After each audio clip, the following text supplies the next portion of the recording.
Assalamualaikum warahmatullahi wabarakatuh. Kembali lagi dengan saya Sofyan Marti.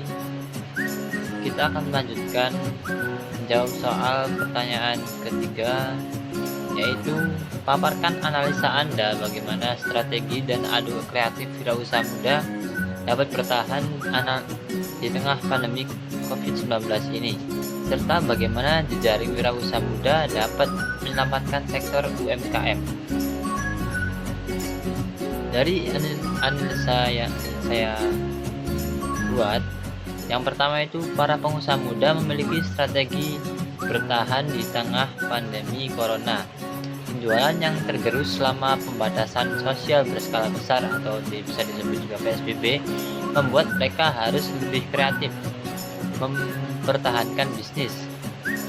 Contohnya, CEO Fore, Kofi Elisa Sutareja mengatakan sebelum pandemi, sebanyak 70% total pendapatan Fore berasal dari penjualan di gerai. Dengan adanya PSBB, seluruh bisnis Fore bergantung pada layanan antar. Fore juga sempat mengalami penurunan penjualan hingga 50% dibandingkan sebelumnya dan di saat sebelum COVID-19 pada Mei lalu. Untuk mempertahankan penjualan, Fore membuat penyesuaian bisnis dengan membuat produk kopi dalam kemasan berukuran 1 liter. Nah, potensinya sangat besar di sini, jadi fokus di sana dan hasilnya menyenangkan.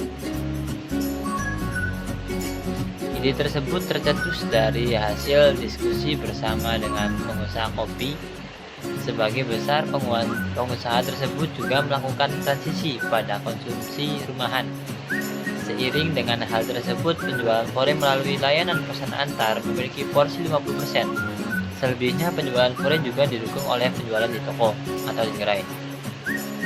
Si founder berdaya Krui, Ade Sabrina mengatakan, pandemi COVID-19 turut berdampak pada resor villa dan kemas lancar di Krui, Lampung. Sebelum pandemi, okupansi diisi 90% warga negara asing WNA, terutama dari Australia saat pandemi. Tingkat keterisian kehunian hanya mencapai 20%. Total kapasitas hunian pada Maret dan April. Meski begitu, pihaknya telah menyusun strategi untuk bertahan di tengah pandemi. Hal ini dilakukan dengan mengubah target pasar wisatawan menjadi wisatawan lokal. Kami mulai menuju target lokal dari Sumatera, orang-orang Bandar Lampung, dan dari Jakarta. Selain itu juga mengubah paket wisatawan selancar menjadi paket yang diminati oleh warga lokal. Transisi target pasar ini telah mulai sejak Mei lalu. Seiring dengan hal tersebut, okupansi meningkat menjadi kisaran 50-60% dari sebelumnya saat pandemik. Jadi, pada saat transisi, bisnisnya berjalan lancar, meningkat sebesar 50-60%. Jadi pandemi mengubah kebiasaan pariwisata, ujar dia. CEO Citibank Batara Sianturi mengatakan pemuda memiliki peran dalam mendorong pengembangan yang berkelanjutan di Indonesia. Sebab 70% ekonomi Indonesia dikuasai bisnis kecil yang digerakkan oleh anak muda. Generasi muda membawa kreativitas sifatnya destruktif namun inovatif. Menurutnya, hal tersebut terbukti dari menjamurnya startup di Indonesia. Pada tahun 2019, lebih dari 130 startup tumbuh. 5 diantaranya menjadi unicorn di Asia Tenggara, yaitu perusahaan rintisan atau startup memiliki nilai valuasi lebih dari 1 miliar dolar.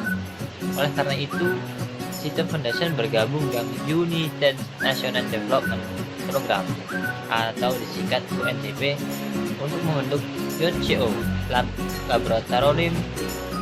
Program ini dilakukan untuk berdayakan dalam berinvestasi dalam kaum muda. Jadi akan mempercepat implementasi Sustainable Development Goals, kewirausahaan ujarnya. Jadi dalam pertanyaan nomor 3 ini yang dimana jelaskan analisa terkait dana, bagaimana peluang ekonomi badan usaha milik BUMDes, atau disingkat paparkan analisa Anda bagaimana strategi. Nah, ini bagaimana jenjang wirausaha muda dapat mendapatkan sektor UMKM. Kebanyakan sekarang ini UMKM merambah ke anak-anak muda yang tidak bekerja, jadi mereka melanjutkan untuk berusaha wirausaha muda. Ini lebih dari 1.300 startup tumbuh pada saat pandemi, yang peluang anak muda di sini sangat diperlukan karena dengan adanya pergerakan anak muda ini membangun wirausaha baru akan meningkatkan UMKM di sekitarnya. Terima kasih. Demikian jawaban dari saya. Wassalamualaikum warahmatullahi wabarakatuh.